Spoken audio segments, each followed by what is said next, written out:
everyone! So I know I just brought you a TBR for September, but I'm bringing you my TBR for October because we are doing Victorian October, or Victober. Katie over at Books and Things, who is the mastermind behind all of this, we're just going to be reading a lot of Victorian literature and talking about a lot of Victorian literature, and we're just posting videos about our favorite authors, and it's going to be awesome.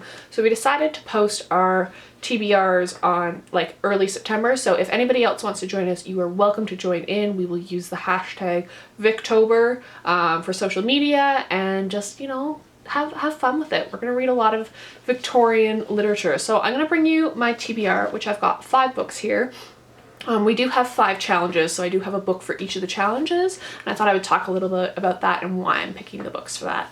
The other people who are involved in this is Ange over at Beyond the Pages, Yamini from The Skeptical Reader, and Kate Howe, and her channel name is just Kate Howe. I will link everybody in the description box below. And yeah, so let's just get into the TBR. So the first challenge is Katie's challenge, and that is read a Victorian novel within a week. So I decided to pick a shorter one just to be on the safe side. I mean, I'm sure I can read something longer in a week, but just to be safe, I picked A Study in Scarlet by Sir Arthur Conan Doyle. I have only read one other Sherlock Holmes story and I really enjoyed it, so I thought I would dig into this one. It's quite short, but it's on my shelf and I want to get it read, so it's a good excuse to read it. The second challenge is Yamini, and she has suggested that we read a Victorian Gothic novel, and my selection for that, they're not in order so I'm shuffling books in my lap right now, is The Old Curiosity Shop by Charles Dickens. You guys know how much I love Dickens. This one's kind of a little bit on the fence for Gothic, but I'm gonna cheat a bit and make this one it.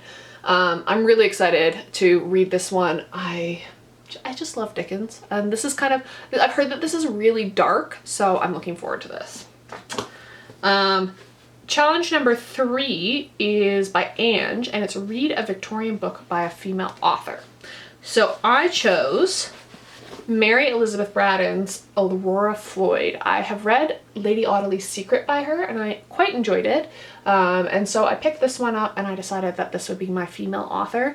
I've read most of the Brontes. I was thinking, you know, maybe I could read The Professor, because that's the last Bronte novel I have to read, and I might swap that out.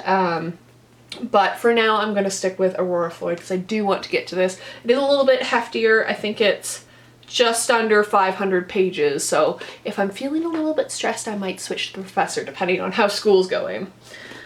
Challenge number 4 is from Kate, and it is read a piece of Victorian literature that is not a novel. So this is actually my Hardy for the month, and it is Wessex Tales, which is a collection of his short stories. I've had this for ages. I picked this up at BMV in Toronto when I was living there, like when I was living in the area, and I just, you know, I haven't gotten around to it, so I'm gonna read some short stories by Thomas Hardy, and I'm looking forward to this. I'm buddy reading this with Ange, so that'll be good. And then my challenge is to read a book, like a Victorian novel, where there's like a plot afoot or there's some scheming involved. So the one that I picked for that, and I think we're all buddy reading this together, is Wilkie Collins' The Moonstone. I've read The Woman in White and I really enjoyed it, and so I want to read more Wilkie Collins. So I picked this up in the beautiful Penguin English Library edition. If you are going to get this, I will add a caveat. I originally had this in the Penguin Black Spine. The font is really small, so if that bothers you, do not get the Penguin Black Spine edition.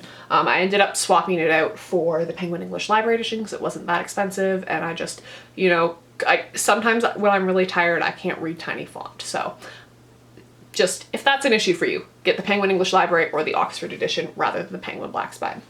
So those are my books that I'm going to be reading for Victober. Let me know in the comments down below if you guys want to participate. If you guys, you know, have any suggestions for these challenges, let me know. And I will see you guys in another video. Bye!